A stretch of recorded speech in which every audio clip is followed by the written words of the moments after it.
¿Qué tal, amigos? Les habla el Padre Rafael Chávez y les doy la bienvenida una vez más a este su pequeño espacio de meditaciones. Estamos a sábado 27 de mayo y la liturgia nos invita a celebrar como memoria opcional a San Agustín de Canterbury, obispo.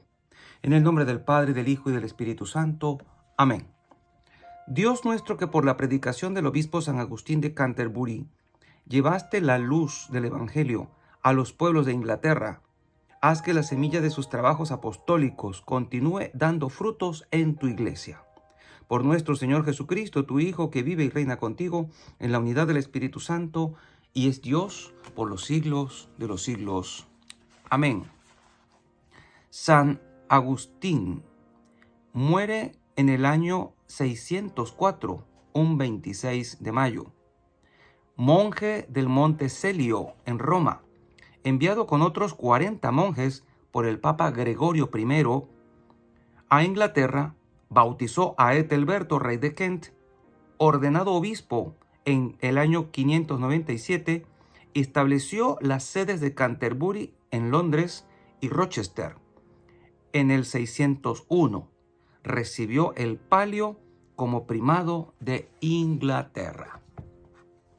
Y bien, la liturgia sigue con el libro de los Hechos, capítulo 28, versículo 16 al 20 y del 30 al 31. En aquellos días, cuando llegamos a Roma, se le permitió a Pablo vivir en una casa particular, con un soldado de guardia. 3 días después de su llegada, convocó a los judíos principales y una vez reunidos, les dijo: Hermanos, sin haber hecho nada en contra de mi pueblo, ni de las tradiciones de nuestros padres, fui preso en Jerusalén y entregado a los romanos. Ellos, después de interrogarme, querían ponerme en libertad, porque no encontraron en mí nada que mereciera la muerte. Pero los judíos se opusieron y tuve que apelar al César, sin pretender por ello acusar a mi pueblo. Por esta razón he querido verlos y hablar con ustedes, pues llevo estas cadenas a causa de la esperanza de Israel. 2 años enteros pasó Pablo en una casa alquilada. Ahí recibía a todos los que acudían a él, predicaba el reino de Dios y les explicaba la vida de Jesucristo, el Señor, con absoluta libertad y sin estorbo alguno. Palabra de Dios, te alabamos, Señor. Salmo 10. Los buenos verán tu rostro, Señor. El Señor está en su templo santo. El Señor tiene su trono en el cielo. Sus ojos están observando, sus pupilas examinan a los hombres. Los buenos verán tu rostro, Señor.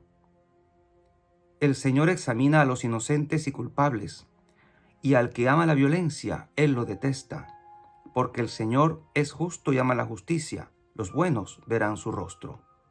Los buenos verán tu rostro, Señor. Y el Evangelio está tomado de Juan, capítulo 21, versículos del 20 al 25. En aquel tiempo, Jesús dijo a Pedro: Sígueme. Pedro, volviendo la cara, vio que iba detrás de ellos el discípulo a quien Jesús amaba, el mismo que en la cena se había reclinado sobre su pecho y le había preguntado: Señor, ¿quién es el que te va a traicionar? Al verlo, Pedro le dijo a Jesús: Señor, ¿qué va a pasar con éste?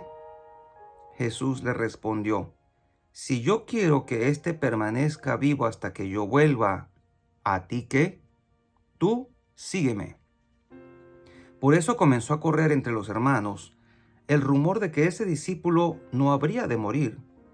Pero Jesús no dijo que no moriría, sino: si yo quiero que permanezca vivo hasta que yo vuelva, ¿a ti qué? Ese es el discípulo que atestigua estas cosas y las ha puesto por escrito, y estamos ciertos de que su testimonio es verdadero. Muchas otras cosas hizo Jesús, y creo que si se relataran una por una, no cabrían en todo el mundo los libros que se escribieran. Palabra del Señor. Gloria a ti, Señor Jesús. Y bien, varias cositas podemos tomar en cuenta de estas lecturas para meditar. Una de ellas está tomada del libro de los Hechos, este relato donde Pablo se reúne con su pueblo, con los judíos, para decirles lo que está sucediendo y como para, digamos, hablar, desahogarse. Tal vez con todas estas cosas que estaban pasando, Pablo quería en cierta manera reconciliarse con los judíos, porque eran los judíos los que querían hacerle la guerra a Pablo. Es hermoso ver como Pablo dice: llevo estas cadenas a causa de la esperanza de Israel. En el corazón de Pablo estaba claro de que él no estaba traicionando a su pueblo, ni que estaba en contra de su pueblo, ni de las tradiciones de sus padres, sino que él estaba digamos, presenciando, testificando el cumplimiento de la esperanza de Israel. Israel tendía hacia la espera del Mesías. Y ya que Pablo se había encontrado con el Mesías, con Jesús. Por lo tanto, en el corazón de Pablo estaba la certeza de que él, siendo israelita, había cumplido la esperanza. En él, en Cristo, se había cumplido la esperanza del pueblo entero de Israel. Por eso Pablo estaba tranquilo y Pablo estaba feliz y no se sentía traidor, porque de hecho no lo era. Me llama la atención esto y lo comento como pastor, como sacerdote. Como Pablo dice que se quedó 2 años en una casa alquilada, le ponían allí pues quien lo vigilara, pero dice que él recibía todos los días a cuantos acudían a él, predicaba el reino de Dios y les explicaba la vida de Jesucristo el Señor con absoluta libertad y sin estorbo alguno. Y es que a nosotros nos encantaría, nos gustaría mucho poder hacer esto. Cuando la gente normalmente busca al sacerdote, y no me refiero al sacramento de la reconciliación porque es un sacramento y es muy específico en cuanto a qué se va a hacer al sacramento de la reconciliación, cuando la gente busca al sacerdote, lo busca para que le explique a Jesucristo, lo busca para saber más de Jesucristo, lo busca para encontrar las palabras del Señor. Muchas veces, la mayoría de las veces, la gente busca al sacerdote porque desea simplemente resolver un problema, que le ayuden a ver claro, que le ayuden a resolver asuntos hasta del matrimonio, de la casa, de los hijos. Quiere desahogarse y uno en la medida de lo posible trata de ayudarlo. Pero qué bonito sería, qué hermoso sería que cada fiel creyente, que cada cristiano que desea hablar con un sacerdote, como en el caso de Pablo, fuera porque quiere conocer más a Jesucristo, y no solo porque tiene un problema, no solo porque desea desahogarse, sino porque ve en el sacerdote la persona que le puede decir cosas importantes acerca de su vida espiritual, acerca de su fe y acerca de Jesús, porque todo en realidad se trata de Jesús. Por otro lado, en el Evangelio de Juan vemos como la continuación de lo que leíamos ayer. Pedro acaba de ser cuestionado acerca del amor a Jesús y acaba, digamos, de reivindicarse. Había negado a Jesús 3 veces, ahora confiesa su amor a Jesús 3 veces y Jesús le confirma su ministerio: apacienta a mis corderos. Pero Pedro, ahora en este momento, como que se distrae y empieza a pensar otras cosas. Vámonos al texto. Volviendo la cara, se voltea, vio que iba detrás de ellos el discípulo a quien Jesús amaba. Estamos en el Evangelio de Juan y Juan habla de él como el discípulo que Jesús amaba. Muchos teólogos han estado en conflicto con esta situación, hipótesis de por qué Juan no dice simplemente se encontró conmigo. Pero bueno, eso se lo dejamos a los teólogos, que ellos discutan al respecto. Lo cierto es que vemos nosotros con claridad y con la inocencia de un niño, si se quiere, cómo Juan, cada vez que va a nombrarse a él simplemente apela a esta frase: el discípulo a quien Jesús amaba. Y todos, en cierta manera, podemos identificarnos con Juan en esto. Somos los discípulos amados de Jesús. Pero si Jesús le había pedido a Jesús que le dijera cuánto le amaba, y 3 veces le dijo tú lo sabes todo, tú sabes que te quiero. Ahora pero parece que como que le entra un poquito de envidia. Y ya que Jesús le vaticina que Pedro va a morir mártir, cuando le dice que siendo viejo otros lo ceñirán y lo llevarán hasta donde no quiera, como que ahora, sabiendo que Jesús tenía un amor y un afecto especial a Juan, ahora le dice, Señor, ¿y ahora qué va a pasar con este? No sabemos exactamente el tono en que pudo haberlo dicho Pedro, pero lo cierto es que a Juan le impresionó mucho lo que sucedió en ese momento. ¿Sintió de alguna manera Pedro envidia por la manera como Jesús trataba a Juan y no a él?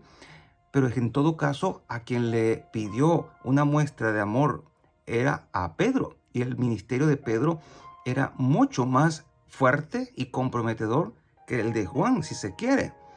¿Qué va a pasar con él? Y la respuesta de Jesús fue más enigmática y más clara al mismo tiempo, ¿no?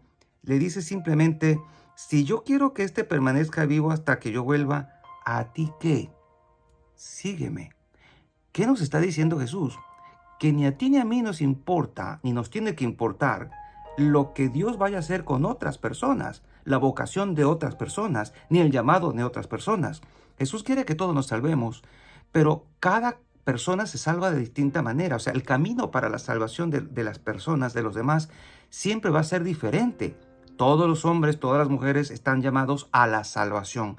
¿Cómo van a llegar ahí? Y el camino concreto para cada persona solo lo decide Dios. Solo Dios lo sabe.